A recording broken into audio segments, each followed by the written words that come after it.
দর্শক, কমলাপুর থেকে ভোরে রাজশাহীর উদ্দেশ্যে ছেড়ে গেছে ঈদুল ফিতরের প্রথম ট্রেন।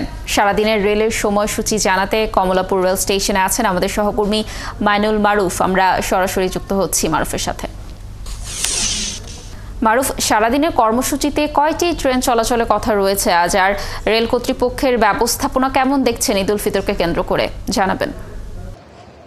আপনার শেষ প্রশ্ন ধরেই শুরু করি। আজ সারাদিনে কিন্তু মোট 43টি ট্রেন ঢাকা ছেড়ে যাওয়ার কথা রয়েছে এবং যেমনটা বলছিলেন যে আপনি, আজ থেকে কিন্তু ঈদ যাত্রা শুরু হয়েছে এবং ধূমকেতু এক্সপ্রেস কিন্তু ভোর 6টায় কিন্তু ছেড়ে যায় এবং তারপর কিন্তু আরো বেশ কয়েকটি ট্রেন ছেড়ে গেছে। কর্ণফুলী এক্সপ্রেস এবং এখন কিন্তু যাওয়ার জন্য রেডি আছে বুড়িমারি এক্সপ্রেস এবং আমরা জানি যে ঈদ যাত্রা উপলক্ষে এই সকল ট্রেনের টিকিট আগাম বিক্রি করা হয়েছিল এবং সেই যাত্রীরা কিন্তু ইতোমধ্যে ট্রেনে উঠে গেছেন এবং আমরা দেখেছি যে আজ সকাল থেকে যে ধূমকেতু এক্সপ্রেস তারপর থেকে যে সকল ট্রেন যাচ্ছে, কোনো ট্রেনে আধা ঘন্টা, কোনো ট্রেনে 1 ঘন্টার মতো কিন্তু দেরি করেই ছাড়ছে এবং এ নিয়ে যাত্রীদের তেমন কোনো অভিযোগ নেই। তারা বলছেন যে নিরাপদে বাড়ি পৌঁছাতে চান, আর 1 ঘন্টা বা আধা ঘন্টার যে লেট, এটাকে তারা তেমন বড় কিছু হিসেবে দেখছেন না, তারা আমাদেরকে জানিয়েছেন। পাশাপাশি তারা বলেছেন তারা নিরাপদে বাড়ি যাওয়ার পাশাপাশি ঈদ করতে চান সে আনন্দের সাথে, পরিবারের সাথে।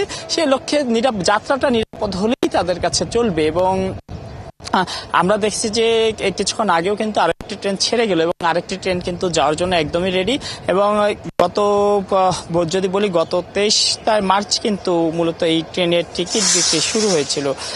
পরবর্তীতে কিন্তু এখন পর্যন্ত অন্যান্য যে সকল ট্রেন আছে অগ্রিম টিকিট তারও কিন্তু বিক্রি হয়ে গেছে এবং এই সকল ট্রেনের কিন্তু আজ থেকে আবার ফিরতি টিকিটও কিন্তু বিক্রি শুরু হয়ে গেছে। যে সকল যারা ঈদে বাড়ি যাবেন তারা কিন্তু আজ থেকে কিন্তু ঈদের ফিরতি টিকিট পাবেন এবং তারা কিন্তু বলা যায় যে এই টিকিটও কিন্তু অগ্রিম কেটে রাখতে হবে।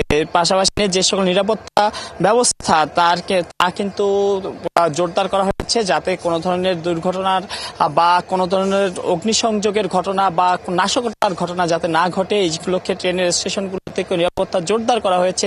পাশাপাশি অন্যান্য যে নজরদারি তাও কিন্তু বাড়ানো হয়েছে বলে আমাদের কিন্তু রেল কর্তৃপক্ষ জানিয়েছে এবং এই যে আজ যে ট্রেনটা যাচ্ছে এই ট্রেনের যে টিকিট, সেই টিকিট কিন্তু 23 মার্চ 14 মার্চ বিক্রি শুরু হয়েছিল এবং এখন পর্যন্ত কিন্তু বলা যায় যে সব ট্রেনের টিকিট শেষ এবং ফিরতি টিকিটও বিক্রি শুরু হয়ে গেছে। পাশাপাশি যারা রেলে যাত্রা শুরু করেছেন তারা কিন্তু নিরাপদে গন্তব্যে পৌঁছাতে চান এবং সেই লক্ষ্যে কিন্তু তারা, আমরা দেখছি সকাল থেকে কিন্তু রেল স্টেশনে তেমন ভিড় না থাকলেও যারা রেগুলার যাত্রী বা যারা টিকিট কেটেছেন তারাই আসছেন। টিকিটের বাইরে কিন্তু অন্যান্যদের প্রবেশ করতে দেওয়া হচ্ছে না রেল স্টেশনে এবং এই ঘোষণা কিন্তু আগেই দেওয়া হয়েছিল যাতে রেলে বিশৃঙ্খলা এড়ানো যায়, সেই লক্ষ্যে কিন্তু এই কর্মসূচি নেওয়া হয়েছিল, উদ্যোগ নেওয়া হয়েছিল। এবং পাশাপাশি আমি জানিয়ে রাখি যে যারা আজকে রওনা হয়েছেন তারা কিন্তু ইতোমধ্যে ঘণ্টাখানিকের মতো শিডিউল বিপর্যয়ে কেউ পড়েছেন।